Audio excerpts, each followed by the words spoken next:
Hey, welcome back to Schmuckla Farm. I've got to get some stuff done going out of town for a few days next week, which will be the first time someone has had to take care of all the animals for more than one day. But I heard the chickens squawking and I came over and looked, and the guineas have decided to come into the chicken coop, and I think it's really making the chickens angry. They've decided to move in on the roost, and the chicken on the nest is not happy.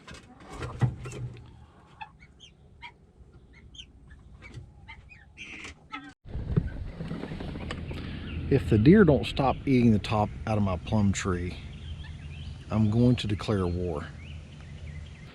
So the main thing that I have to do to get ready for someone else to come in and care for the animals full time for a few days, I've got to go up there and on the whiteboard put down all of the amounts and types of feed that the horses get, because the minis get one thing, Tex has a special diet because he doesn't have a lot of molars left, and Nugget and Donkey get the same thing. It's all got to go on a board so it makes sense.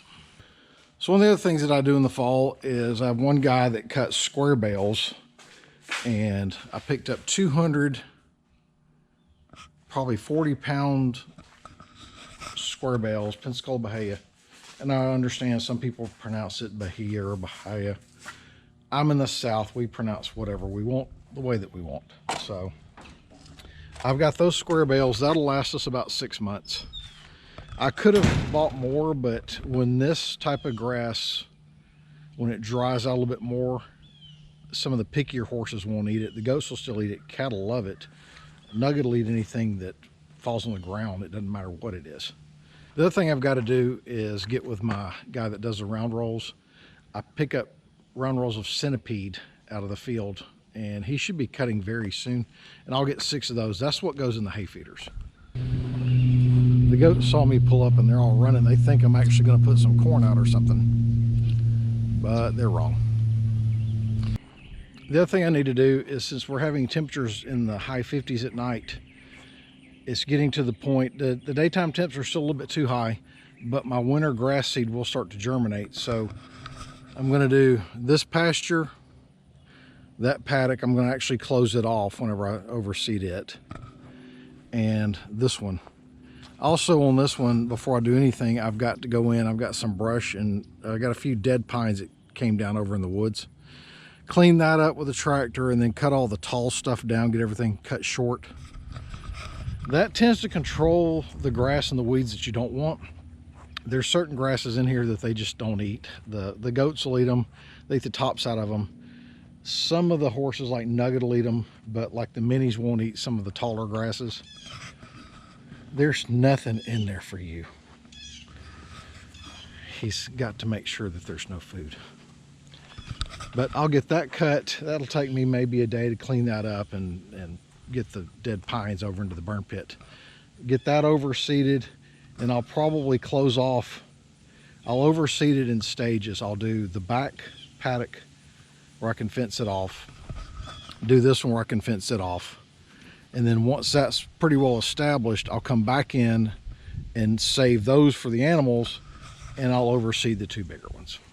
Also need to fill up this 1 horse trough. I forgot to do it this morning, but I knew it was coming back up here. And that's what's nice about having 2 wells.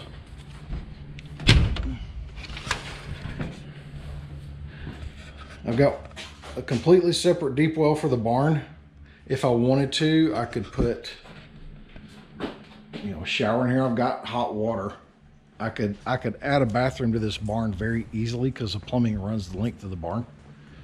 So it would be fairly simple to put in a bathroom, put in a shower. We do have hot water heaters, so the horses in the wintertime can be rinsed down with hot water. And of course, anytime anyone comes up here, you have an audience. Everybody's making sure that I'm not bringing food. No, I'm not bringing food. Get off me, dude.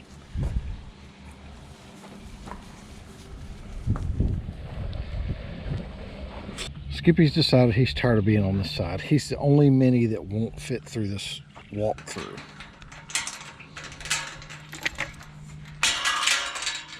Come on, bub. Another thing that I need to do is start coming in here and burning out some of these stumps.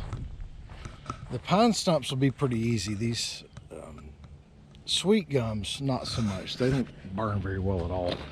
But what happens if you allow them to rot, the core of the stump will turn into a lighter stump. But eventually everything rots, and what you end up with is about a 3-foot hole.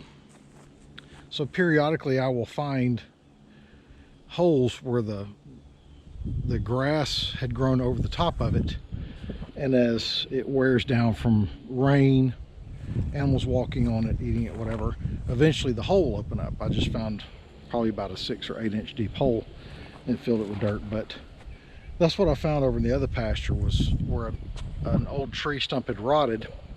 It had been cut off level with the ground, and as the goats and the horses started walking around there, they basically broke through, and there's a stump hole there. So I stuck a post in it, because I'll have to get the tractor. It's a deeper hole, and I'll have to get the tractor and get some dirt from down front and fill it in. But older farms where there were a lot of trees around, you're going to find them. It just takes a while for them to show up.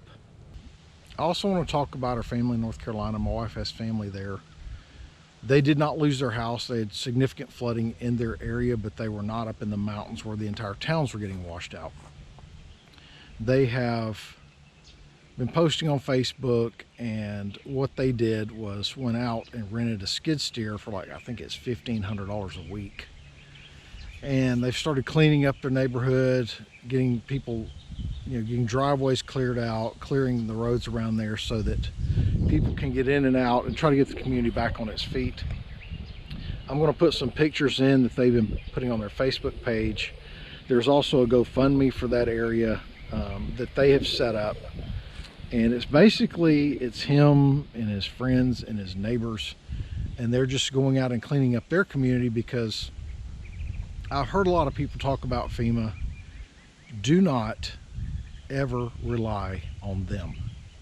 I have been deployed as a law enforcement officer in this state. I have been deployed to 2 disasters. One was Hurricane Michael, and when we went into Port St. Joe, our crew was following the trucks that were clearing the power lines and cutting the trees so that we could drive on the shoulder of a highway to get in there to the people of Port St. Joe. We're the first people in there to them.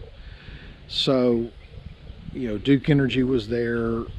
The locals were doing the best they could, but they needed help. So all the state units were coming in, the utility trucks were coming in. And fortunately for that area, we were able to control looters, because there was only one way in and we controlled it. In North Carolina, they don't have that. You got people showing up trying to steal left and right.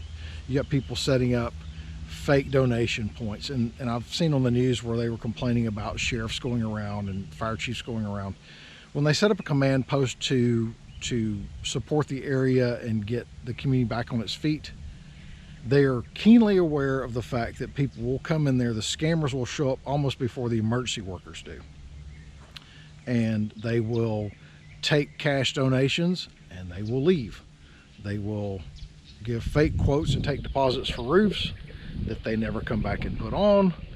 And that's a problem. It's in every state that has a natural disaster. Thieves are going to show up. So if you see on the news where that's happening, where they're going around checking these donation spots, maybe they're moving donations for, food and tools and stuff like that to a main location.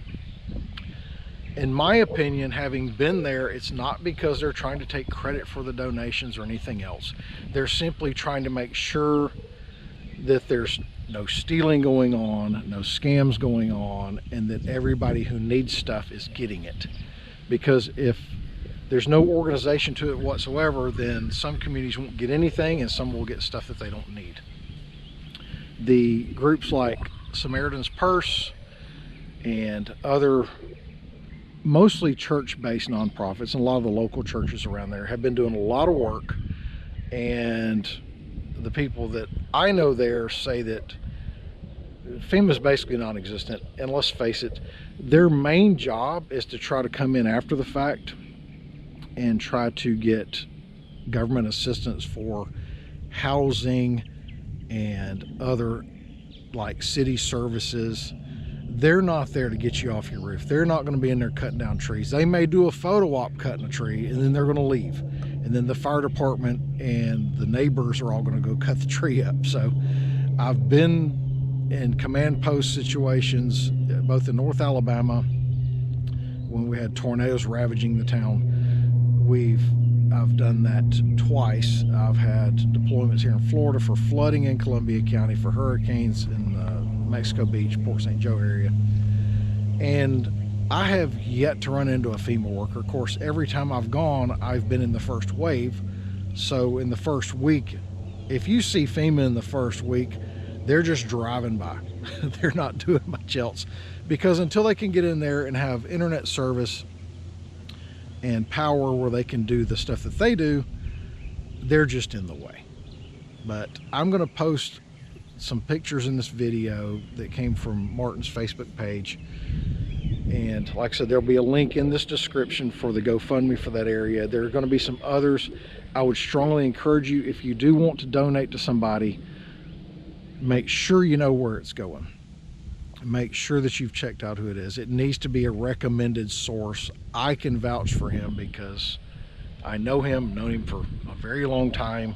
All of the neighbors are on it as well. They're vouching for him.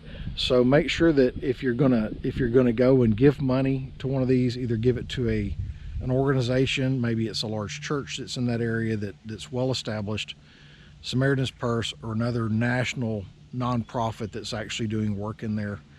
That way you know where your money goes, because there will be people trying to scam you.